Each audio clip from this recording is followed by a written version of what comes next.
I think he really should be in a group that has like the evening meetings. Yeah, You know, I agree. but Whatever. Yeah, but Can't he do has anything that about it option now. to find that group. Mm. yeah. All right. Who wants to go first? Our broadcast is live. Alrighty. Who wants to go first? It doesn't matter. Alright. Well, I'll go if no one else wants to right now. All right. I just want to get this over with. Alright, so my speech is on Ebola because I thought, why not? It's pretty huge topic right now. It's the scariest disease Americans have had to deal with so far in a really long time. So my three top sub points are: what is it, how are we containing it, and what are the symptoms, and what are ways to fight it. So the virus is a fever technically, and it is deadly if you don't build antibodies up for it, or you don't get a blood transfusion. Those are the only ways to fight it right now, since it is a virus and technically you can't cure a virus. So we are containing it by monitoring the 4 people that were exposed to it by Thomas Duncan, who was the person that brought it back here from Africa, unfortunately, and he didn't make it. He actually passed away last week. But there are other people that have had it and they've fought it off. The symptoms usually show up 8 to 10 days in a 21-day period, but it could take up to the 21 days, but usually it's 8 to 10. The symptoms are a fever, random hemorrhages, muscle pain, weakness, diarrhea, vomiting, a fever of 101.4 or higher, pretty much anything that flu symptoms, which is scary because, you never know. Hospitals are getting prepared for it currently. They have a whole list for every hospital, even in Palm Beach Gardens. My friend volunteers at Palm Beach Gardens Hospital, and they even have a list there of what to do just in case. Because it could have a chance of outbreaking other places right now. So they are just trying antibiotics, even though I don't understand why. That doesn't really help with anything right now. And as long as you don't have symptoms, you aren't contagious. Like Thomas Duncan, he wasn't showing symptoms on the plane on his way back to Texas from Africa, so technically no one that was on the plane was infected, which is good because that would be a ton of people that they would have to keep contained, and it can be deadly. So obviously, because he passed away. That's it. That's Ebola for you, and that's all I have. All right. Good job. Chris, so I got a question for you. Yeah. What's Boynton doing for you guys with the whole Ebola scare?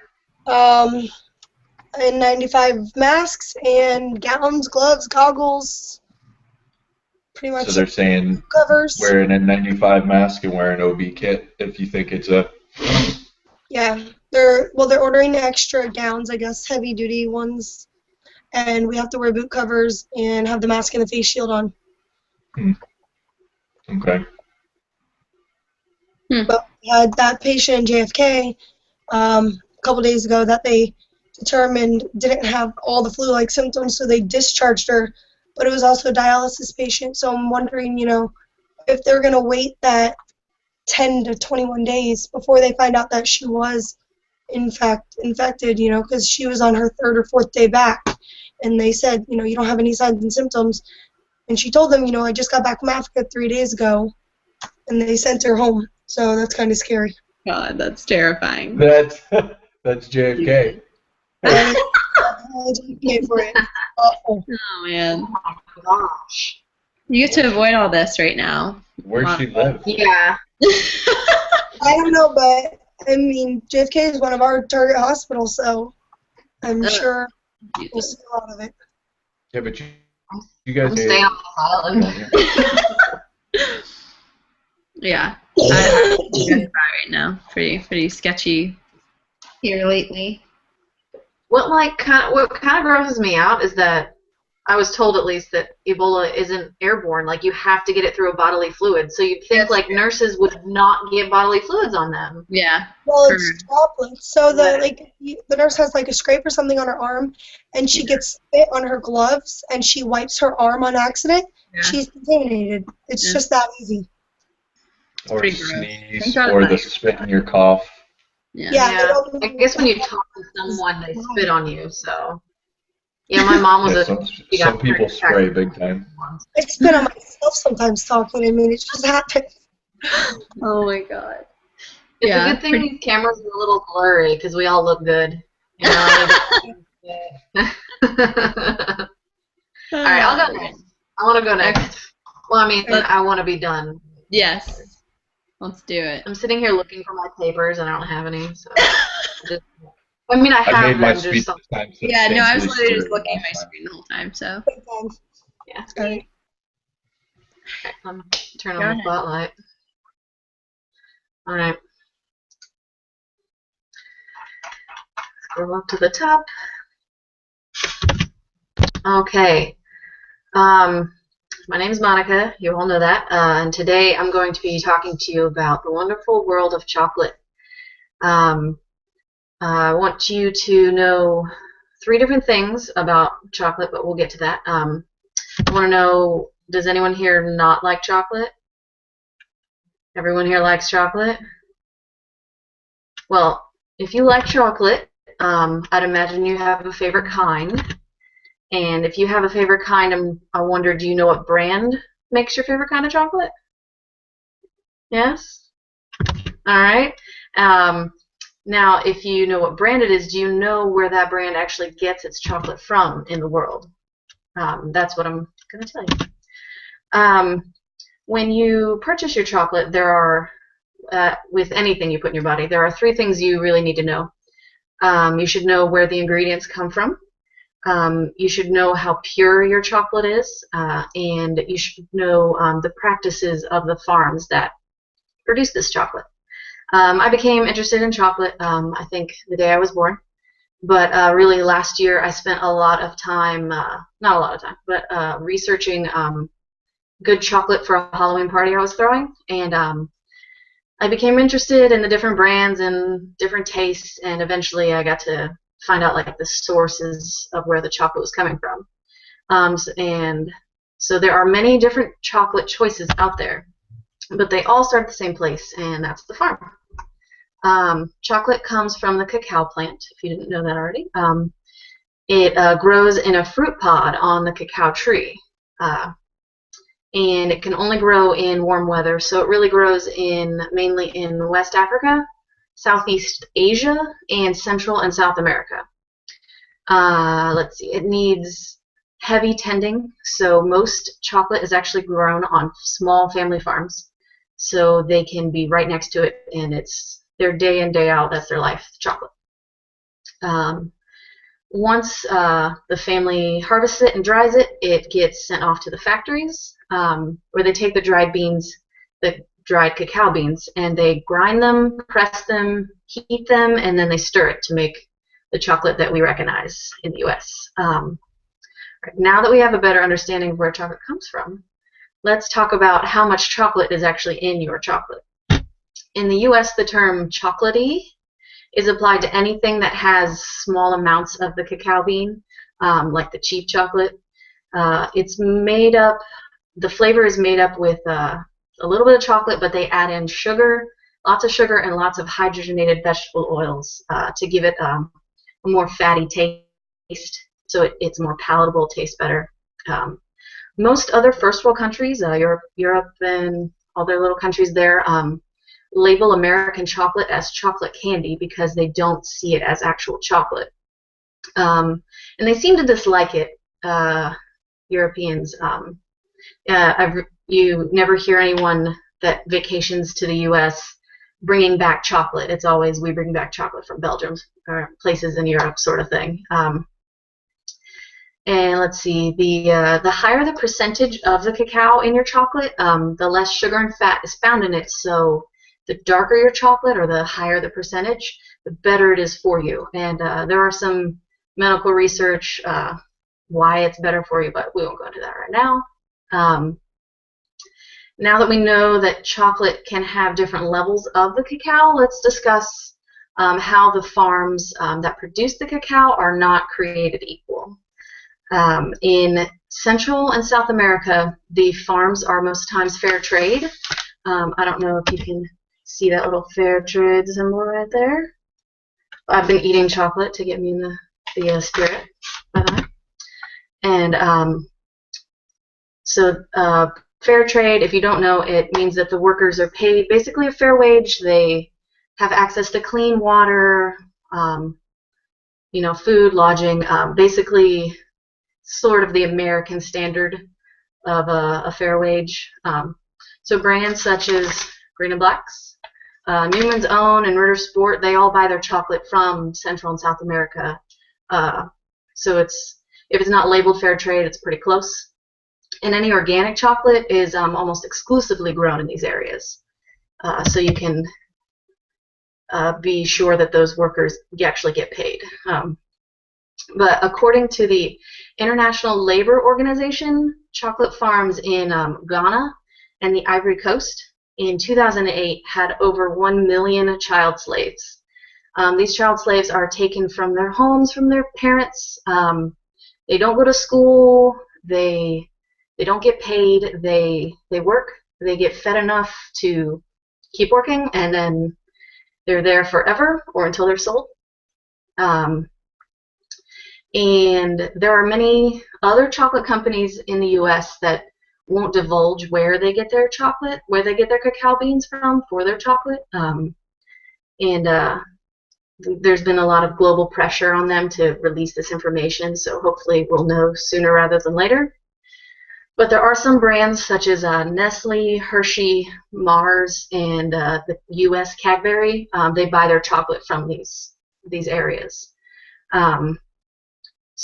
So just knowing where you get your chocolate can be beneficial to the world. So when you purchase your chocolate, as with anything you put in your body, there are 3 things you should know. You should know how it's made, you should know how pure it is, and you should know the practices of the farms that produce it. Like Charles Schultz said, all you need is love, but a little chocolate now and then doesn't hurt. The end. Good job. Yeah, that's really good. Definitely learned a lot more about chocolate than I knew. Yeah, buddy. She safe. So, yeah, I ate all my chocolate. This is empty.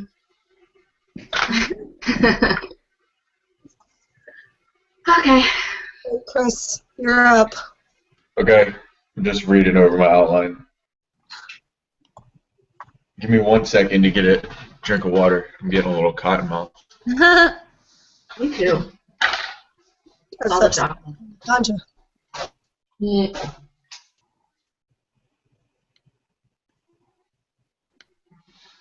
Looks like he's in the corner peeing. He just spreads out.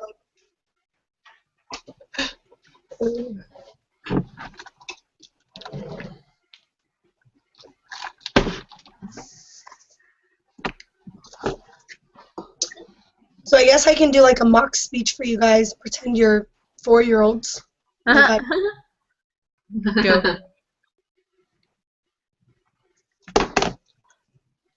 All right, I'm ready. All right.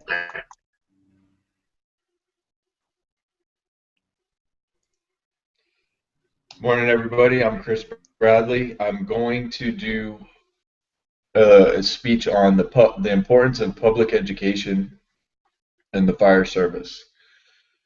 I'm not really ate up with the fire service. This is just something I've been doing for a long time, so I feel that that's what I know the most about. Public education programs in the fire service are a vital role in establishing relationships with the community, on top of educating the community on what to do in the event of an emergency situation. There's a lot of times that we get called for emergencies, so the public needs to be a little bit more aware of what it is that we do and who we are. First of all, the public education programs allow the community to interact with firefighters and paramedics, so that way when they're faced with a stressful situation, they already know their local responders, so they're comfortable with them. So instead of talking to them as a fire service entity, they'll be able to talk to them because they've previously met them, and you feel more comfortable when you interact with a friend than with a stranger. It also exposes children to firefighters, what they look like in their gear, and that helps alleviate any fear that they may have when they get trapped. The stigma is that kids are afraid of firefighters wearing bunker gear when they're trapped in a burning building. So if these kids get to see what firefighters look like in their gear, then maybe that's going to help them not be afraid. Maybe they'll look at it, they'll recognize it, and they'll go to it. It educates the community on fire safety tips like changing smoke detector batteries, how to use an extinguisher, the simple mnemonic like KISS. And things like that are always overlooked. It allows the firefighters to meet the people of the community, not on a professional level, but on a personal level, which, we go to Publix or we go to the store and we see these people, but we don't really spend a lot of time talking to them because we got to get our groceries and get out of there in case we get a call. But if we're going out and we're doing community out, and that'll let us meet them. It's the same thing. Feel more comfortable with somebody that you know. It gives the community to ask any questions that they've been wondering, because they may not know exactly what it is that we do when we're not running calls, and a lot of them don't realize that we do fire and medical. And lastly, it helps the community understand that the fire service is not just there to fight fires. They're also there for medical emergencies. They're there for public service. They're there for ducts in the drains, batteries dead on your smoke detector. Literally, we're the entity that if you need anything that doesn't involve the police, but you don't know who else to call, you can call us. So to wrap it all up, public education, it allows children to be exposed to firefighters. It allows community interaction between the firefighters and the community and the firefighters. It goes over fire safety tips. It is a door-open opportunity to ask any questions, and it helps the community to understand what the fire service is there for. And that's all I got. That was good. Awesome. So mine is kind of like a follow-up from Chris's. Yeah. Like I said, I went to a preschool and I gave a presentation on 4 and 5-year-olds about fire safety, letting them see what it looks like for our firefighters to be in their bunker gear so that they're not scared and they kind of have an idea of what we look like, what we sound like, and what's going to be happening during any kind of emergency that they may face. I also went through and showed them smoke alarms and smoke detectors and showed them how they worked, what they look like, and where they would most likely find them in their homes. We went through a meeting place where they could talk to their parents if there's an emergency in their home, how they would find their parents later on, not to go searching through the house and find them or their sisters and brothers or whatever, just to get out of the house and have a meeting place. So I'm just kind of going to go over the order and sort of the things that I talked to with the children as you guys were 4 and 5-year-olds. So good morning, everybody. I'm firefighter Crystal. I had my partner there with me, so they got introduced to firefighter Steven as well. We're here this morning to talk to you about fire safety in the home. As any of you know, that fire can be very scary and dangerous. So if you guys ever have a fire in your home, you have to know what to do, and you have to know what to do quickly.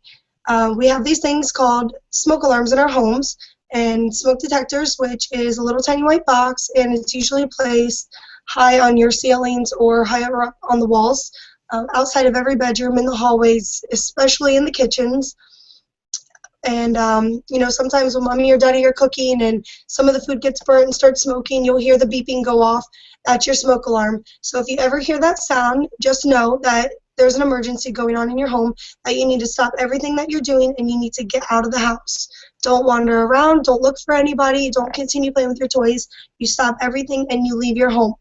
And the next thing we kind of went over was firefighters in bunker gear. We showed the children the pants, the boots, the jackets, the hoods, the mask, and the air packs that we have. Showed them that the tools that we use that were going to come in the home. We have things on our air packs called pass alarms, and it's pretty much a little monitor, and it beeps, to tell us our air supply and when our air gets low, or if there's an emergency, if we're stuck or trapped, then it'll beep really loud and we can set that off. So we set that off for the children, and we crawled around on the floor fully dressed in bunker gear to let them understand, that they're going to see these people who don't look like humans in this big set of gear crawling around their home, bumping into things, knocking things over, making all this noise, all these beeping sounds, that, this is also going on while there's smoke or fire in their home. And if it's late at night and you're in your bed, they were instructed to, if they hear the alarm, to get out of bed, get really low on the floor. If there's any brothers and sisters in the room with them, to wake them up quickly and crawl. They were instructed to crawl and stay very low to the ground, because when smoke rises, once it hits the ceiling, it has nowhere else to go. It's going to bank back down on top of them. So we held a sheet up for the children really low, and we pretended that it was smoke. So I set the smoke alarms off for them and got the sheet really low for them, and everybody had to crawl under the smoke and get out of the room as fast as they could. They had to tap their friend that wasn't paying attention, to say, let's go, act like it was a sibling, to get out of the home. So, of course, some of the kids were afraid of the bunker gear, some of them cried, and some of them thought it was really cool. That situation is going to change if they're in an emergency. They're really not going to understand what's going on. Even after us talking to them and presenting it to them, they really don't have that great of an understanding of it because they are so young.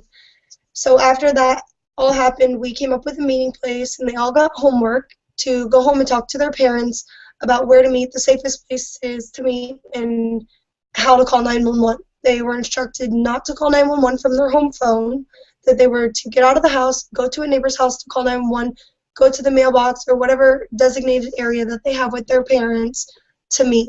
Once they got to that area and their whole family was together, nobody was to enter the home again. If a child left the home alone and nobody came out after them, they were to go find a neighbor immediately, even if it wasn't at their safe meeting place, to call 911, because that means that somebody inside could have gotten trapped and got stuck and they can't get out on their own. But they were instructed not to go back inside and not to just sit there, that they had to find a neighbor to call 911 to help. So all in all, it was really good. The kids kind of got an understanding of the meeting place and to not go back inside. After they all crawled under the sheet with all the smoke, we kind of dropped it a little farther down, and then we held it upright so that they knew there was this curtain of smoke there that they weren't allowed to go back in. We explained to them that firefighters are going to come in wearing those masks, and they're not going to be able to understand them when they're talking to them, to just know that it's a safe person. Even though it's a stranger, it's okay, that the firefighter's probably going to come in and just grab them and take them out as fast as possible. So we kind of, did the demonstration for about a half an hour. We let all the kids experience everything and touch the gear, put on the helmets, and kind of see and touch and feel it, so they have that sensory of it and they weren't really as scared. But all in all, is really just like Chris said, educating the public on what to do and fire safety and about firefighters, so if they are ever faced with that situation, they're not as scared. Hopefully it might help somebody. So I'm done. Oh. It's really good that you guys do that. It's a little bit. All right. All done. All right, so I'll send you guys all the link, and you can edit it and upload it and get it all done. All right. Thank you. Thanks, man. Bye. Bye, guys. Night, Monica. See ya. Bye. Bye.